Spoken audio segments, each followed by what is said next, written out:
Welcome to Can Angels Fly Tarot.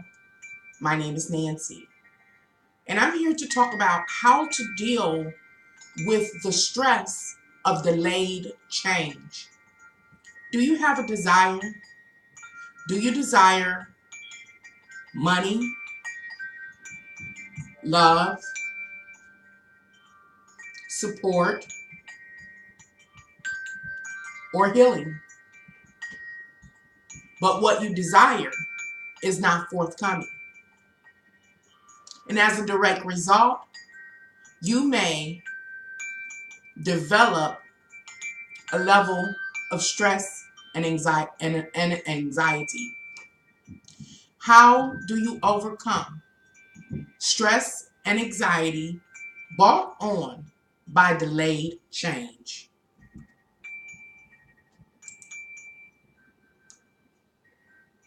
Well, I'm going to share what I've done in my life to help me alleviate anticipation relative to delayed change.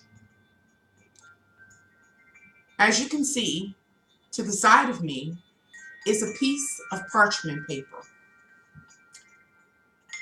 The parchment paper has a list of what steps need to be taken in order to release yourself from this type of anxiety or stress.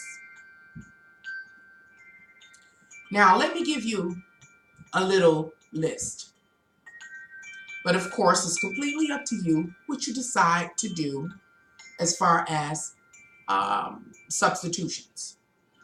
But basically, all you need is a candle. You can have any type of candle. You can take that candle and you can dress it. What does it mean to dress a candle? It means to infuse your energy and intent upon it. How do you do that? You can take oils and you can start at the center of the candle, rubbing outwards on opposite sides, rubbing out, and just infusing it with your intent.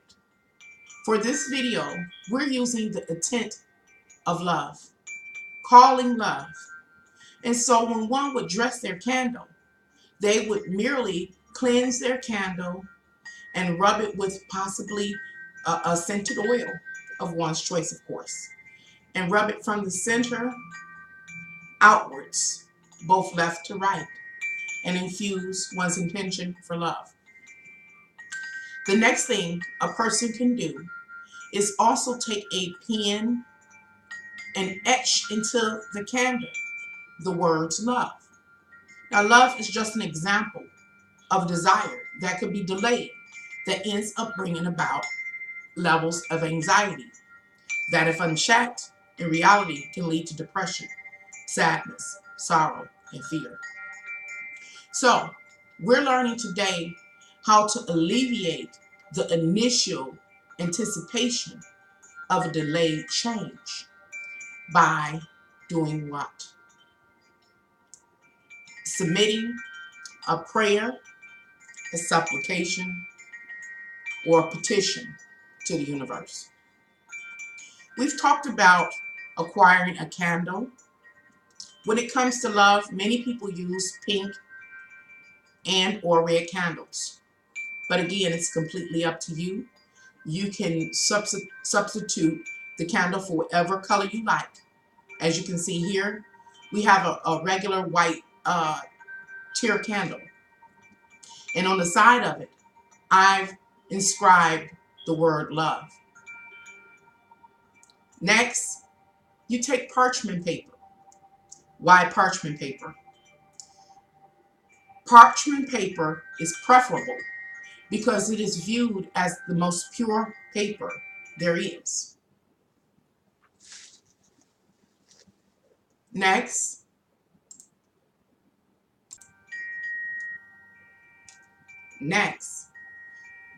you could use any pen, of course, to write your prayer, your supplication, or petition upon the parchment paper. But Red Dragon's ink is preferred. And even more preferable is your own very own blood.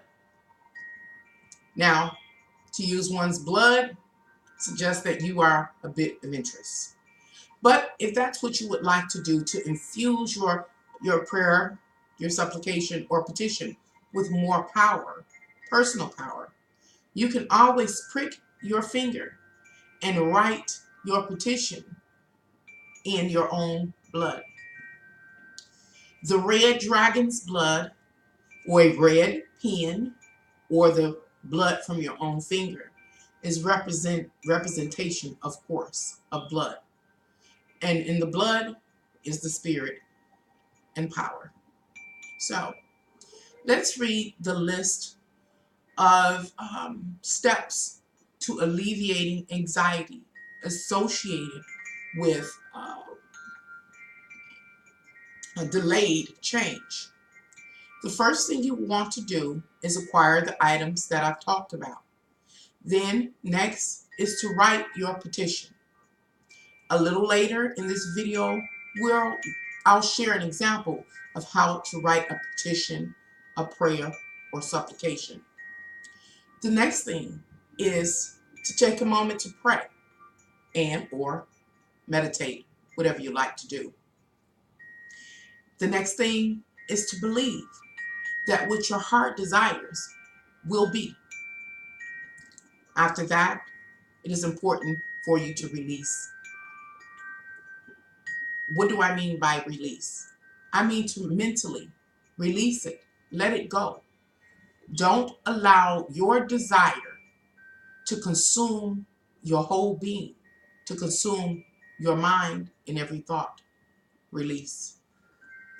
And the final suggestion is to just live.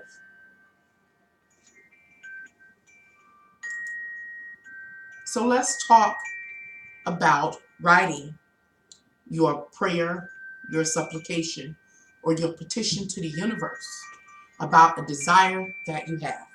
Whether that desire is for love, healing, money, support, or any other form of change you desire. Remember, you can use parchment paper. Why? Because it is viewed as the most precious paper to write on, or the purest. However, you don't have to have parchment paper. You can take an old basic brown paper bag and cut you out a sheet, or any other paper that is readily available to you. And then next, preferably a red dragon's pen, or a red pen, or if you're of interest, your own blood from a pricked finger. If none of those are something that resonates with you, then you can feel free to use a basic old black or blue pen. The next thing is to sit and to begin to meditate. Why are you meditating? It is to gain a clear understanding about what you really want. When you write out your prayer, your supplication, or petition, be detailed. Let me read my example to you.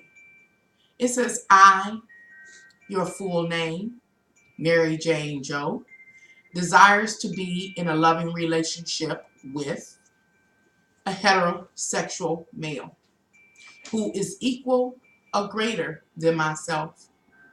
The type of love I desire must be mature, enduring, and loving. Even more, and you continue, and you write all of the details associated with the type of love you desire. Now, some people's desires are different. Some people have a desire for healing, support, money, or some other form of change. Whatever you write out in your petition should correspond with what you desire.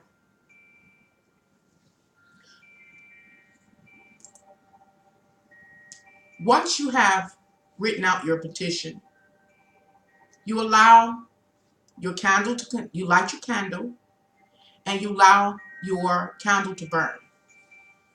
Many people, including myself, roll the petition up like a scroll and tie a string around it to seal it, to bind it, and lay it next to the candle on an altar. Remember, in the initial step-by-step suggestion, let me see if I can get back to it. It says after you write the petition, take a moment to pray and to meditate. Why would you do that? It is to, again, infuse your intent and desire into your writing, as well as to the universe. And then it's believing. Believe that what you desire will be fulfilled.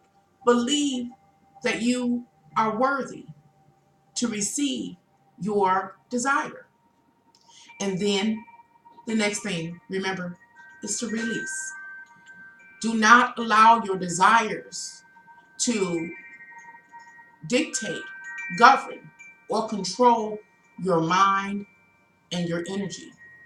As if you do, it could lead to sadness, depression, fears, or worries. So the step of releasing is important. The ability to release your desire to the universe through that prayer, supplication, and petition writing reveals that you have faith and that you do believe that you will be granted your request. And finally, live. Let's talk about living now. Now that you've released mentally your desire, you're not going to let it worry you anymore. Does that mean that you should not be proactive? The answer is no. Actually, to achieve what you desire, you must do some works. You must do works that correspond with you achieving your ultimate desire. Remember, our original example, desire, was love. So what can one do in order to begin to live in love and for love? Here are some examples. In order to achieve the desire of love, one may want to adorn themselves with perfumes, colognes, or scented oils. As the perfect scent says, come to me. The next thing is to express yourself, to attract. Represent the best you in every way, from your appearance to your communications. Be you and be okay with you. Express yourself in every way so that what? You can attract someone that is like yourself. And finally, just one more example of how you can live is to be open. Eventually, someone will respond to your request, and you have to be prepared to be open. You have to be willing to talk, and you have to be willing to listen. These few simple steps allow you to be patient and trusting in the universe that what you desire will be added unto you.